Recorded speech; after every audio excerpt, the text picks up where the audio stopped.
அண்மை செய்தியை பார்க்கிறோம். முன்ஜாமீன் கோரி புசி ஆனந்த் மேல்முறையீடு செய்திருக்கிறார். உச்சநீதிமன்றத்தில் மேல்முறையீடு செய்திருக்கிறார். கூடுதல் விவரங்களோடு ராமகிருஷ்ணன் நம்மோடு இணைந்திருக்கிறார். விவரங்கள் ராமகிருஷ்ணன். அதாவது கரூரில் தாவக பரப்புரையின் போது ஏற்பட்ட நெரிசலில் சிக்கி 41 பேர் உயிரிழந்த விவகாரத்தில் தாவக நிர்வாகிகள் புசி ஆனந்த் மற்றும் சிடிஆர் நிர்மல்குமார் ஆகியோர் முன்ஜாமீன் கோரி உச்சநீதிமன்றத்தில் மேல்முறையீட்டு மனுவை தாக்கல் செய்திருக்கிறார்கள். ஏற்கனவே சென்னை உயர்நீதிமன்றம் அவர்களது முன்ஜாமீனை கொடுக்க மறுத்ததை தொடர்ந்துதான் உச்சநீதிமன்றத்தில் அவர்கள் மேல்முறையீட்டு மனுவை தாக்கல் செய்திருக்கிறார்கள்.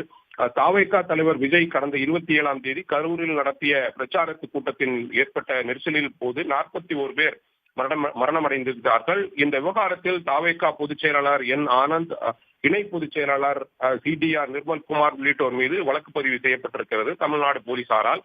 இதனையடுத்து இருவரும் முன்ஜாமீன் கோரி உயர்நீதிமன்றத்தை அணுகினார்கள். ஆனால் இருவரது முன்ஜாமீன் மனுவையும் சென்னை உயர்நீதிமன்றம் நிராகரித்ததை தொடர்ந்து உச்சநீதிமன்றத்தில் அவர்கள் முன்ஜாமீன் கோரி மனுவை தாக்கல் செய்திருக்கிறார்கள்.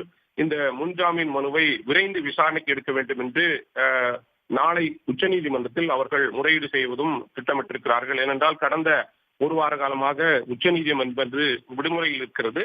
திங்கட்கிழமை விடுமுறை முடிந்து திங்கட்கிழமை உச்சநீதிமன்றம் துவங்க இருக்கின்ற இந்த சூழ்நிலையில் அவர்கள் திங்கட்கிழமை உச்சநீதிமன்ற தலைமை நீதிபதி முன்பு அவர்களது வழக்கறிஞர்கள் ஆஜராகி இந்த முன்ஜாமீன் மனுவை விரைந்து எடுக்க வேண்டும் என்று கோரிக்கை வைப்பார்கள் என்று எதிர்பார்க்கப்படுகிறது. ஏற்கனவே உயர்நீதிமன்றத்தில் தள்ளுபடி செய்யப்பட்டிருந்த நிலையில் தற்பொழுது உச்சநீதிமன்றத்தில் மேல்முறையீடு செய்யப்பட்டிருக்கிறது மனு தாக்கல். விவரங்களை பகிர்ந்து கொண்டவை நன்றி ராமகிருஷ்ணன். உடனுக்குடன் செய்திகளை தெரிந்து கொள்ள சன் நியூஸ் பெல் ஐகானை கிளிக் பண்ணுங்க.